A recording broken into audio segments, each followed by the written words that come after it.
The cool thing about vegetable gardening is that you can never learn everything, and you'll never get bored if you grow different varieties every year.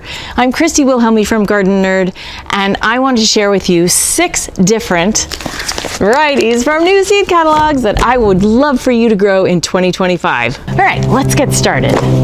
First of all, these all come from seed catalogs that I love and trust. They all take the Safe Seed Pledge, which means they do not knowingly or willingly save genetically engineered seed or sell genetically engineered seed. So you're good to go if you go with one of these catalogs.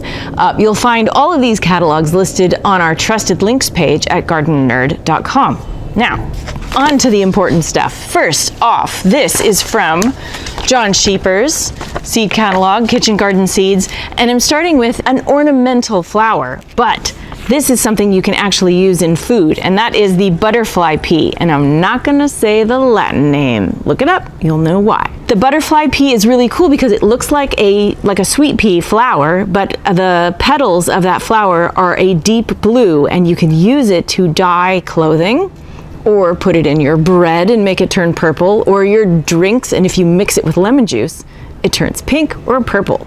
That's a must grow for me. So these are also open pollinated seeds, so definitely check them out. All right, next, you can't go into your growing season without knowing what tomatoes you're gonna grow, and we're always open for new varieties here at Gardenerd headquarters. This year, I have chosen banana legs, because the name sounds awesome. I'm also a big fan of yellow tomatoes. They're always cheerful in a salad or any meal. It's elongated like a plum tomato, but it has the flavor of a slicer. It has golden yellow skin with metallic orange streaks down their length. And the cool thing about this one is that it is determinate. So if you are tight for space, try growing this one. This variety, banana legs, is from our friends at Territorial Seed Company.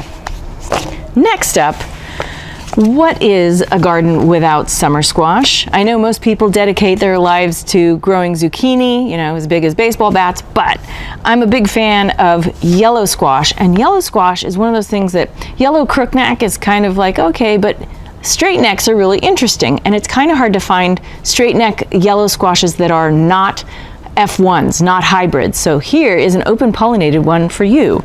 It's called Success PM Straight Neck. It's open pollinated, meaning you can save the seeds from it, and the PM stands for powdery mildew resistant. So if you're especially my coastal gardeners, if you are experiencing powdery mildew where you live, try this variety and it will probably do better in your garden than your regular straight neck. And this Success PM Straight Neck is from High Mowing Gardens.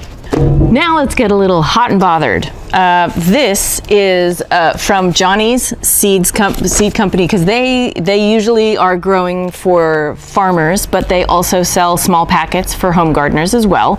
And the pepper I've chosen is called Bottle Rocket. And Bottle Rocket is kind of cool because it looks like a Thai pepper. It is a Thai type pepper, but it comes from Hungary, and it is very hot. And I just think it's pretty, and I want to try growing something that is really too hot to eat. So this one is similar in size to a Bangkok chili, but that was dropped by the supplier. So it's sort of, if you're looking for something, if you've grown Bangkok chilies, you need something to replace that, give this one a try.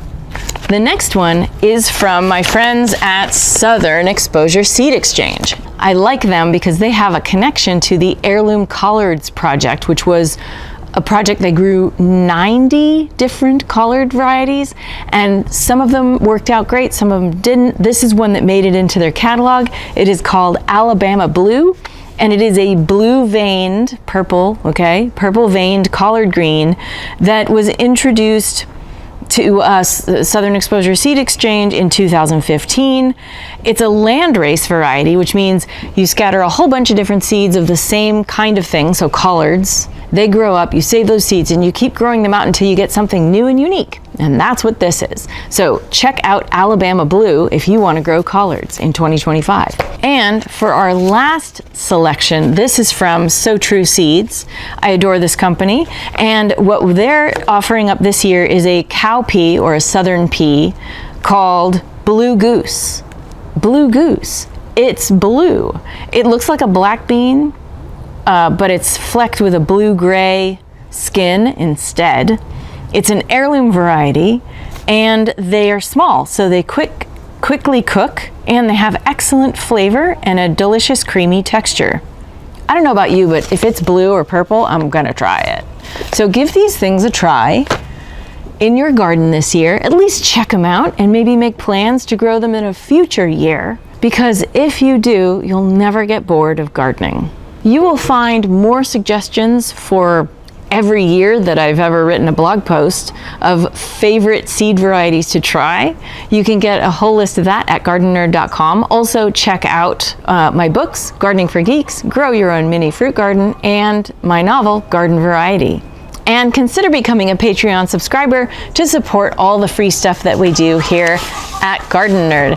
With Patreon, you get some behind the scenes goodies and monthly hangouts with me, where you can bring your burning gardening questions and I answer them in a 30-minute hangout once a month. Check it out, and happy gardening.